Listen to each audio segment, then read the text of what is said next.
வணக்கம்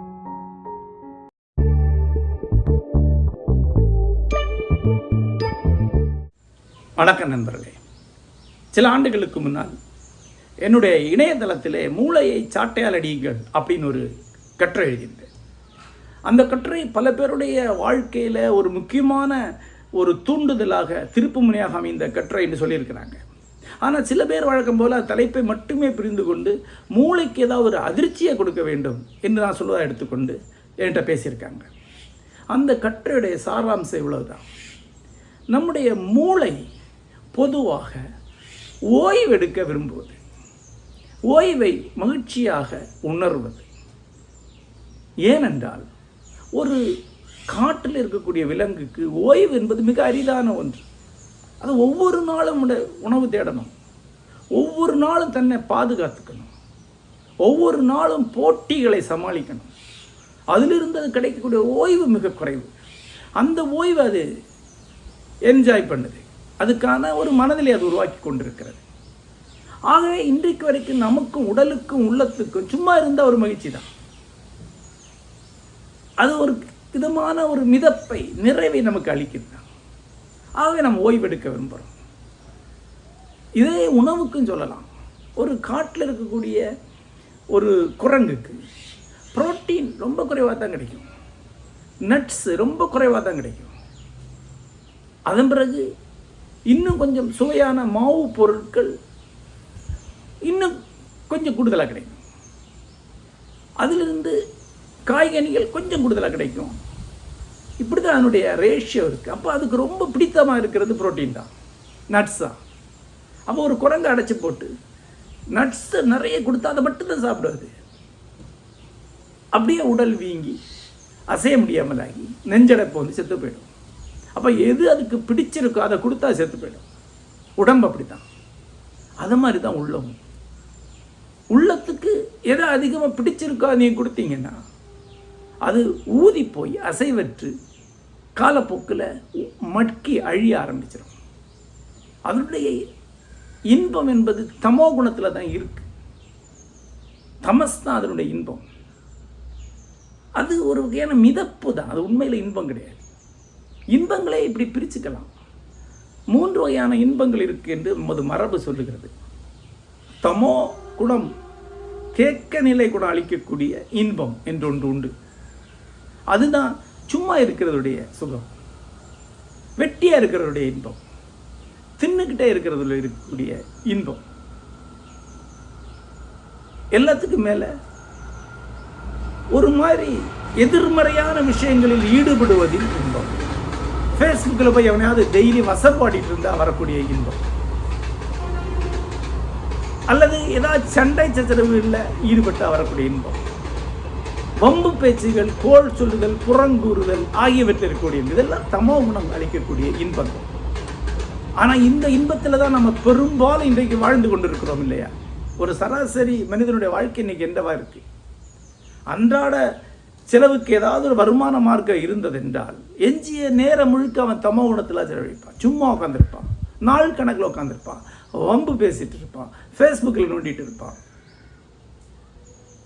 வேற ஏதாவது சில்லறை இன்பங்களை சமூக வலைத்தளங்களை அனுபவிச்சுட்டு இருப்பான், சினிமா காசிப்பில் ஈடுபட்டு இருப்பான். மொத்தமாக தமோ குணம் சார்ந்த இன்பங்கள். ஆனால் அது இன்பம் நினச்சிட்டு இருக்கோம். அது இன்பம் அல்ல, ஒரு வகையான தற்காலிக இன்பம் தான், மாய இன்பம் தான். 2வது வகையான இன்பம் இருக்கு, அது ரஜோகுணம் சார்ந்த இன்பம் என்று மரபு சொல்கிறது. அக்ரெசிவான வெல்லக்கூடிய மனநிலையை உருவாக்கி அதில் வரக்கூடிய இன்பம். இப்போ வணிகர்களுக்கு தெரியும், ஒரு ட்ரேடு முடிச்சா வரக்கூடிய இன்பம், வக்கீல் ஒரு கேஸ் ஜெயிச்சா வரக்கூடிய இன்பம், ஒரு விஷயத்தை வென்று முடித்து வரக்கூடிய அந்த நிமிர்வும் இன்பம் தான் ரஜோகுணம் வரக்கூடிய இன்பம். அது முக்கியமான இன்பம் தான், செயலூக்கத்துக்கு ரொம்ப அவசியம். அந்த இன்பம் ஒருவருக்கு இல்லை என்றால் அவன் தேங்கி போயிடுவான்.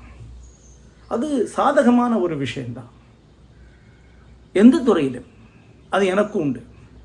ஒரு கட்டுரையை அல்லது ஒரு நாவலை எழுதி முடிக்கும் போது எனக்கு வரக்கூடிய இன்பத்தை ஒரு வகையான ரஜோகுணம் சார்ந்த இன்பம் என்று தான் சொல்வேன். எஸ், ஐ கான்கர்ட் இட் என்று நானே சொல்லிக் கொள்ளக்கூடிய ஒரு இன்பம். அந்த இன்பம் சில எதிர்மறை பண்புகளை கொண்டது. அது உங்கள் உடம்பை அதனுடைய மேக்சிமத்துக்கு கொண்டு போய் விடுக்கிறது. உங்கள் மூளை அதனுடைய மேக்சிமம் ஸ்பீடு கொண்டு போக விரும்புகிறது. ஆகவே உங்களை நீங்களே மிக அதிகமாக வேலை வாங்க வைக்கிறது. அது ஒரு உச்சத்துக்கு பிறகு டிப்ரெஷனை நோக்கி கொண்டு செல்லலாம், உளச்சோறு வீழ்ச்சிகளுக்கு கொண்டு செல்லலாம். எந்த அளவுக்கு ரஜோகுணம் உங்களுக்கு இன்பத்தை கொடுக்குமோ அதே அளவுக்கு துன்பத்தையும் கொடுக்க முடியும். ஏன்னா அந்த ரஜோகுணம் ஓங்கியவர்களுக்கு ஒரு தோல்வி மிகப்பெரிய விஷயமா இருக்கும். அந்த தோல்வி அவர்கள் தாங்க முடியாது. மறுபடியும் வெற்றிக்கான ஒரு வெறியை எட்டிக்கொள்வதை அவர்கள் அமைய முடியாது. அதே அளவுக்கு துன்பம் அதில் இருக்கு. எல்லா ராஜாக்களும் வெற்றியின் பேரின்பத்தையும் தோல்வியின் பெருந்துயரத்தை அனுபவிச்சாங்க இல்லையா? அப்போ மூன்றாவது ஒரு இன்பம் இருக்கு. அதில் தோல்வியே கிடையாது, தேக்க நிலையே கிடையாது. அதுதான் சத்வ குணம் அளிக்கும் இன்பம். பல பேர் இங்கே சத்வகுணம் நினைக்கிறது தமோ குணத்தை தான். இப்போ ஒருத்தர் காலையில் எழுந்திரிச்சு சந்தியாவந்தனம் பண்ணுவார், ஜபம் பண்ணுவார், வீட்டில் வந்து பேசாமல் உட்காந்துருப்பார், நாம நூல்களை படிப்பார், பக்தி செலுத்துவார், கோயிலுக்கு போவார், சாயங்காலம் உபன்யாசங்களை கேட்பார், தூங்கி விடுவார் என்றால் அவரை நாம் ரொம்ப சத்துவமான ஆள் நினைக்கிறோம். அவர் தேங்கி போன ரஜோகுணத்திலேயோ கூட இல்லாமல் ஒரு தமோ குணத்தில் இருக்கக்கூடியவர். ஏன்னா அவர் எதையும் கற்றுக்கல. சத்துவ குணம் என்பது கற்றலில் தான் இருக்கிறது. நீங்கள் எதை புதுசாக கற்றுக்கொள்கிறீங்க, கற்றுக்கொள்ளலின் இன்பம் ஒவ்வொரு நாளும் ஒவ்வொரு தருணத்தில் இருக்குதுன்னா நீங்கள் சத்துவ குணத்துடைய இன்பத்தில் இருக்கிறீங்க. எதையுமே கற்றுக்கொள்ளாமல் செக்கு மாடு போல ஒரு ஆச்சாரத்தில் திரும்ப திரும்ப திரும்ப ஓடிட்டு இருந்தீங்கன்னா அது தமோ குணம் தான். ஊசல் மாதிரி பெண்டுல மாதிரி மாறாக ஆடிட்டே இருக்கிறதுக்கு பேர் தமோ குணம் தான். முன்னகரன் அறிவில் ஒருவர் ஒரு ருட்டீன் லைஃப்குள்ளே இருக்கிறார், ஆனால் ஒவ்வொரு நாளும் கற்றுக்கொண்டு இருக்கிறார். அறிவார்ந்த ஒரு முன்னகர்வு ஒவ்வொரு நாளும் சிறிதேனும் இருக்கிறது என்றால் அவர் சத்துவகுணத்துடைய இன்பத்திலே இருக்கிறார். அதற்கு அப்பால் ஆன்மீகமான முன்னகர்வு ஒன்று இருக்கிறது. அது அறிதலுடன் இணைந்து தான் வரும். ரிச்சுவல் செய்தனால ஆன்மீக முன்னகர்வு வராது. தினசரி கோவிலுக்கு போய் கும்பிட்டனாலேயோ, தினசரி சூரிய நமஸ்காரம் பண்ணதுனாலேயோ, தினசரி சந்தியாவந்தனம் பண்ணனாலேயோ, தினசரி பாராயணம் பண்ணதுனாலேயோ ஒருவருக்கு எந்த வகையான ஆன்மீக முன்னேற்றம் உறவாது என்று தான் நான் நினைக்கிறேன். அப்படி வெறும் மின் எந்திரங்களாக ஆகிப்போன எத்தனையோ ஆட்களை பார்க்குறேன். அவங்கள்ட்ட எந்த ஆன்மீக அம்சமும் கிடையாது. ஆன்மீக அம்சம் என்பது கற்றல், அதற்கு அப்பால் செல்லுதல் என்ற இடத்துல இருக்கும். கற்றலை வாழ்தல் இரண்டும் இணைந்திருக்க இடத்துல தான் ஆன்மீகமான விடுதலை முன்னகர்வு இருக்குது. அதுதான் சத்துவ குணம் அளிக்க இன்பங்களில் உச்சமானது, சாத்வீக இன்பம். இப்போ தமோ குணம் அளிக்கக்கூடிய இன்பம், அதிலிருந்து நாம் நம்மை நகர்த்தி கொண்டு ரஜோகுணம் அளிக்கக்கூடிய அக்ரெசிவான வெல்லுந்தன்மை கொண்ட இன்பத்துக்கு சென்று அதிலிருந்து முன்னகர்ந்து சாத்வீ குணம் அளிக்கக்கூடிய இன்பத்திற்கு செல்கிறோம். இதுதான் மரபு நமக்கு அளிக்கக்கூடிய ஒரு வரையறை. இதில் நாம் எங்கே இருக்கோம் என்று நீங்கள் யோசித்து பாருங்க. தமோகுணத்தில் இருக்கக்கூடியவங்க அவங்க ரஜோகுணத்துக்கு தான் செல்லணும். உடனடியாக தங்களை உசுப்பி எழுப்பிக்கணும். அந்த எருமை சேத்துல தான் கிடக்கும், அது எந்திரிக்காது. நான்லாம் சின்ன பையனாக இருக்கும்போது எருமை வளர்த்துருக்கேன்.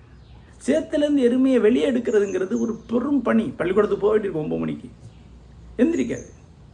என்னென்னவோ பண்ணணும். அதுபோல் உங்கள் மூளையை அந்த சேத்துலேருந்து வெளியே எடுக்கணும். அந்த சோம்பல்லிருந்து தேக்க நிலையிலிருந்து வெளியே எடுக்கணும். அதுக்கு தான் சாட்டையால் அடியுங்கள் என்று நான் சொல்கிறேன். உசுப்புங்கள், எதையாவது நோக்கி உங்களை செலுத்தி கொள்ளுங்கள், செயலுக்குள்ளே மாட்டிக்குங்க. செயல் என்ன வெறி உங்களை எடுத்து செல்லணும். 100 கிலோமீட்டர் வேகத்தில் ஓடக்கூடிய குதிரையை பிடிச்சிட்டு நீங்களும் ஓடுற மாதிரின்னு வைங்களேன். ஒரு உருவத்துக்காக சொல்கிறேன். அப்படி ஒரு செயலூக்கத்தை அடையணும். அந்த செயலூக்கத்திலிருந்து ஒருவர் சாத்வீகமான இன்பத்தை நோக்கி செல்லணும். செயலின்பம் அதை கொஞ்சமாவது அனுபவித்த ஒருவர் செயலின் எல்லையை உணர்ந்து அதற்கு அப்பால் இருக்கக்கூடிய அகநகர்வின் முக்கியத்துவத்தை உணர்ந்து அதுக்கு வந்து சேரணும். அதுதான் ஒவ்வொருவரிடமும் மரபு சொல்லக்கூடிய, நான் சொல்றதல்ல. நண்பர்களே, இப்போ ஒருவர் வயதாகிவிட்டது, 60 வயதாகிவிட்டது, தன்னுடைய வாழ்க்கையை அவர் முடித்து விட்டார் என்று வைங்க. அப்போ அவர் ஒரு செயலூக்கத்துக்குள்ளே செல்ல வேண்டுமா என்று கேட்டார்.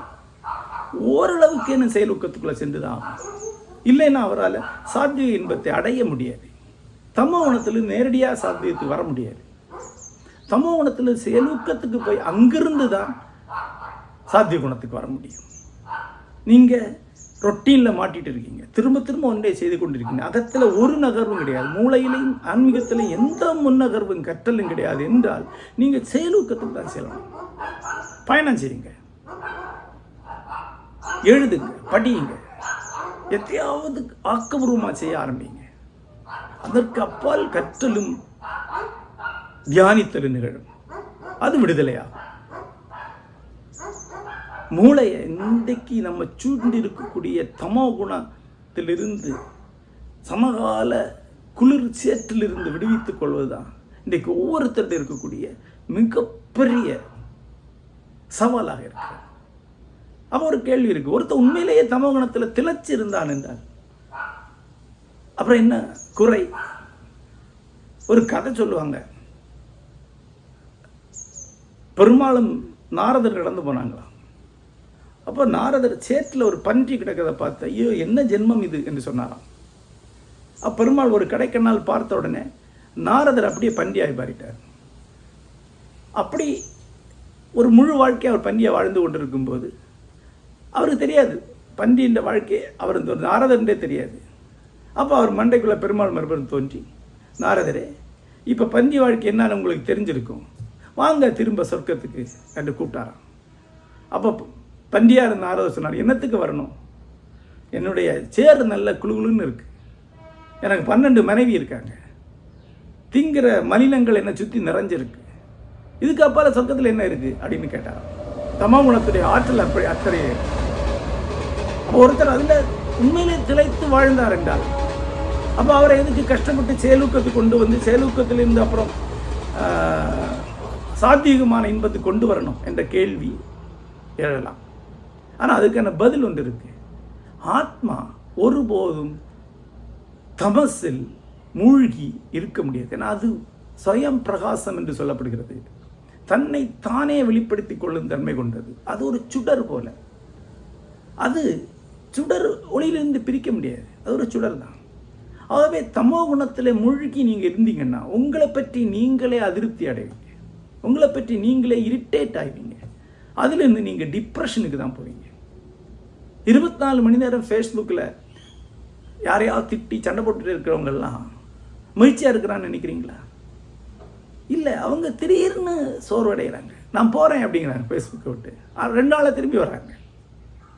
தண்ணி அடிச்சிட்டு ரோட்டில் கிடக்கிறவனை கேளுங்க, நாளை முதல் குடிக்க மாட்டேன்னு அவன் சொல்லுவான்.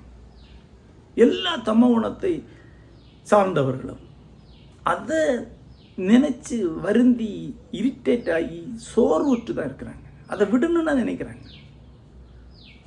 அதில் ஒருபோது மகிழ்ச்சி இல்லை, ஒரு விதமான திளைப்பு மட்டும்தான் இருக்குது. அது உடனடியாக ஆழமான ஒரு அதிருப்தியை உருவாக்கும். உடல் திளைக்கும், உடல் சார்ந்த இச்சைகள் அதில் திளைக்கும், எதிர்மறை உள்ள பகுதிகள் அதில் திளைக்கும், ஆழத்தில் இருக்கிற குட்னஸ் நன்மை சலிப்புறும், சோர்வரும், ஆழத்தில் இருக்கக்கூடிய ஒரு ஒளி பயங்கரமாக இரிட்டேட் ஆகும். ஆகவே தான் இந்த முரண்பாடு தான் கடுமையான டிப்ரெஷன் உருவாக்குது. இன்றைக்கி இவ்வளவு டிப்ரெஷன் இருக்கிறதுக்கான காரணம் தமோ குணம் நிறைந்த வாழ்க்கை, அதை மோதி அதில் அதிருப்தி அடையக்கூடிய ஆழம், இந்த ட்விஸ்ட், இந்த முரண்பாடு தான் அவ்வளவு டிப்ரெஷன் உருவாக்குது. ஒரு கம்பி கடுமையாக முறுக்கணும்னா ஒரு பகுதி இப்படி முறுக்கணும், ஒரு பகுதி இப்படி முறுக்கணும். இந்த எதிர்மறை முறுக்கள் தான் அதை இறுக்கி டிப்ரெஷனை கொண்டு போகுது. மனதை அதனுடைய இயல்பான குட்னஸ் ஒரு திசை நோக்கி இருக்குது, அது அதனுடைய மறுதிசை நோக்கி இந்த இருண்ட தமோ குணத்தை சார்ந்த லஸ்ட் சார்ந்த தேக்க நிலை சார்ந்த கேளிக்கைகள் இருக்கின்றன. இந்த 2 திசை முறுக்கள் சார்ந்த மனம் உள்ளம் டைட் ஆகிறது தான் நீங்கள் டிப்ரெஷன் சொல்கிறீங்க. அதுக்கு மாத்திரையெல்லாம் போட்டு பிரயோஜனம் கிடையாது. ஹைப்பர் டிப்ரெஷன் ஒரு நோய் உண்டு, அதுக்கு நீங்கள் மாத்திரை போடலாம். ஆனால் இந்த மாதிரியான ஆன்மீக நெருக்கடியில் வரக்கூடிய ஒன்றுக்கு நீங்கள் மாத்திரை போட்டிங்கன்னா அது அந்த பிரச்சனைக்கு மேலே ஒரு கம்பளியை ஒரு வைக்கோலை தூக்கி போடுறீங்கன்னு அர்த்தம். அதுக்கு அடியில் அது உயிரோடு தான் இருக்கும். அதற்கு ஒரே வழி செயலூக்கம் அடைவது, செயலாற்றுவது தான். ரஜோகுணம் தான், வெல்லும் வெறியுடன் இறங்குவது தான். இதை சாதிப்பேன், இதை செய்வேன், இதை அடைவேன் என்ற ஆக்ரோஷமான ஒரு நிலைப்பாடு தான். அதனால தான் நாங்கள் வெள்ளிமலையில் ஒரு நிகழ்ச்சி வைக்கும்போது ஒன்று வைக்கிறோம், கிளம்பி வரக்கூடியவங்களுக்கு சொல்லிக் கொடுத்தா போதும். அதுக்கு நான் வீட்டில் கிளம்புறானாங்கிறது தான் எங்களுடைய அடையாளம். அவனுக்கு ஏதாவது உயிர் துடிப்பு இருக்குன்னு இல்லை, அது வீட்டில் வந்தால் நான் கற்றுக்கிறேன் சொல்லலாம். அவன் வெளியே வரப்போகிறதில்லை, நீ வர வேண்டாம், உனக்கு வேறு இடம் இருக்குது. ஆனால் ஏற்கனவே தன்னுடைய எல்லையை உணர்ந்து இதை தாண்டணும்னு நினச்சி அதுக்கான ஒரு வாய்ப்பை தேடி இருக்கிறவனுக்காக தான் இந்த முழுமை அறிவு வகுப்பில் நடத்தும். தாண்டி கிளம்பி வந்து அமர்ந்தா அதில் நிறைய விஷயங்கள் நடக்க முடியும், சாத்தியம்தான். ஆகவே அந்த ரஜோகுணம் சார்ந்த செயலாற்றல், அதன் மேல் அது கனிந்து வரக்கூடிய சாத்விகமான கற்றலும் எய்துதலுமான இன்னொரு பயணம். அது இரண்டும் தான் மனிதன் மெனியான இன்பம். விடுதலை தான் இன்பம். இன்பம் அளிக்கக்கூடிய எல்லாமே ஒரு வகையில் விடுதலை அடையலை தான். நன்றி.